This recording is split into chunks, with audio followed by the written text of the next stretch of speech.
Moi, je voulais intervenir sur une question qu'on entend régulièrement à la télévision, dans les médias, et qui est donc aussi dans la tête d'un certain nombre de travailleurs. C'est la question de la dette. Et je voulais surtout me concentrer sur les mots d'ordre, les revendications, le programme que le mouvement ouvrier devrait adopter par rapport à cette question. Je voulais partir du coup de ce que propose la France insoumise, parce que c'est aussi dans la tête d'un certain nombre de jeunes et de travailleurs, et que le problème c'est que ça soulève en fait la position de la France insoumise un certain nombre d'illusions. Je voulais partir sur ce que dit Éric Coquerel, qui est un peu le monsieur économie de la France insoumise, qui a écrit un livre qui est intitulé « Lâchez-nous la dette », et où il écrit la chose suivante, je cite: « La dette sert en réalité uniquement de prétexte à l'austérité et à la destruction de notre État social. » Donc dans cette phrase, déjà ça reflète assez bien la position de la France insoumise et ça renferme aussi deux erreurs très importantes. La première, Charles l'a déjà abordée, ceci l'a pas abordé. La première, c'est que la dette n'est pas un prétexte, la dette n'est pas une invention, la dette est une réalité. Et je vais y revenir après. Mais la deuxième erreur, c'est que, ça, Charles l'a abordé, c'est que l'État actuel n'a rien d'un État social et qu'en réalité, il est au service du capital et du capitalisme. Je ne vais pas trop développer là-dessus, mais c'est assez paradoxal qu'à longueur de journée, on critique dans les médias bourgeois les assistés, tel ou tel, etc. Alors qu'en réalité, la dépense publique, d'accord, elle s'oriente massivement en fait vers les caisses des grandes entreprises. Et que font les grandes entreprises de cet argent? Ils n'investissent aucunement, ils les dirigent vers les actions, vers les dividendes des grands actionnaires. Mais je vais du coup enchaîner directement sur la deuxième erreur, qui est justement celle qui consiste à croire, d'accord, que la dette n'est pas un problème. En fait, si la bourgeoisie engage des mesures d'austérité, c'est pas par volonté idéologique, c'est pas pour le plaisir. En réalité, ils se contentent très très bien de continuer à vivre des dépenses publiques. Le problème, c'est que la bourgeoisie française vit au-dessus de ses moyens. Et elle est obligée d'engager des mesures d'austérité. C'est particulièrement évident aujourd'hui, par exemple, si on regarde le taux d'emprunt, les taux d'intérêt de la dette française. Depuis la crise du Covid, les taux d'intérêt de la dette française n'ont cessé d'augmenter. Ils sont aujourd'hui à 3,5%.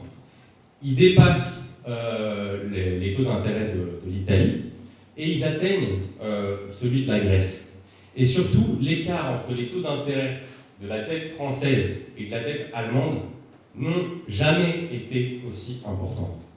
Alors on pourrait, là je rejoins la question, il me semble, d'Alexandre, c'est mais du coup pourquoi les réformistes n'ouvrent pas les yeux sur la réalité de la situation? Mais en réalité, il me semble qu'il y a deux explications à cela. Bon, il y en a peut-être d'autres, mais j'en donne deux. C'est d'une part, c'est que les réformistes, par définition, ils sont sous la pression de la bourgeoisie.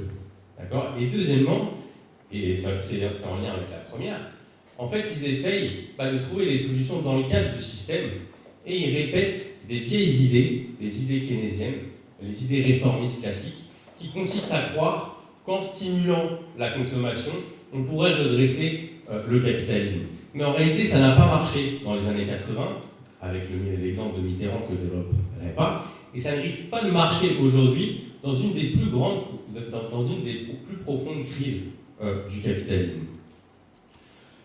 Et en fait, du coup, le fait qu'ils s'accrochent à des vieilles idées, ça se reflète dans les limites programmatiques de la France insoumise, où ils disent, du coup, la dette, c'est pas un problème, on la remboursera pas, mais par contre, on va quand même demander à emprunter plus largement à la BCE, à nos investisseurs, pour dépenser dans les services publics, etc. C'est comme si je vous disais, pour un exemple, alors, en vous demandant de l'argent, alors moi, les dettes, c'est pas un problème, je les rembourse pas. Mais par contre, filez-moi de l'argent. Vous voyez? à mon avis, vous ne serez pas très enthousiaste à me donner de l'argent. Surtout, comme Gabriel l'a rappelé, c'est que les investisseurs, c'est pas de la charité qu'ils font, c'est pas du bénévolat. Eux, ce qu'ils veulent, c'est pas perdre de l'argent, c'est en gagner. Vous voyez? Donc, ce qui se passerait en réalité, et ce qu'on a déjà vu avec l'exemple grec et avec d'autres exemples, c'est que soit la France insoumise, elle s'orienterait vers un programme révolutionnaire, c'est-à-dire notre programme, soit, et c'est ce que font en général les réformistes, ils devraient trahir leur programme et engager non pas des réformes progressistes, mais des réformes réactionnaires austéritaires. Donc, quelle est notre position à nous sur cette question? On doit rappeler que la question de la dette, c'est pas une question technique, c'est pas une question de chiffres, etc. À chaque fois, les réformistes, quand ils expliquent les trucs de la dette, ils essayent de cacher leur position avec plein de détails techniques. On doit dire la question de la dette, c'est une question sociale, c'est une question politique. Et elle pose la question, clairement, de qui dirige la société, qui doit payer la dette. C'est ça la véritable question. Et là, on doit répondre, et sur ça, on rejoint en partie la France insoumise, c'est pas aux travailleurs, c'est pas aux travailleuses de ce pays de payer la dette, c'est au patronat. Mais il faut aller au bout de la logique. Si on veut un gouvernement qui défend les intérêts des travailleurs, il faut un gouvernement des travailleurs. Et ce gouvernement, qu'est-ce qu'il devrait faire? Oui, il devrait ne pas rembourser la dette. À l'exception, bien sûr, je vous rassure, et vous pouvez rassurer vos grands-mères et vos grands-parents, on remboursera les petits épargnants. D'accord? Mais à cette question-là, on doit la lier à un programme révolutionnaire socialiste, c'est-à-dire la nationalisation de tous les secteurs essentiels de l'économie, les banques, les grandes industries, les grandes entreprises, et rediriger sous le contrôle démocratique des travailleurs, d'accord, toute l'économie, non pas vers les profits, mais vers les besoins. Et je pense que c'est avec ce programme-là, clair, offensif, révolutionnaire, qu'on pourrait convaincre en fait bien plus largement de la nécessité de rompre avec le système et de rompre avec l'austérité actuelle.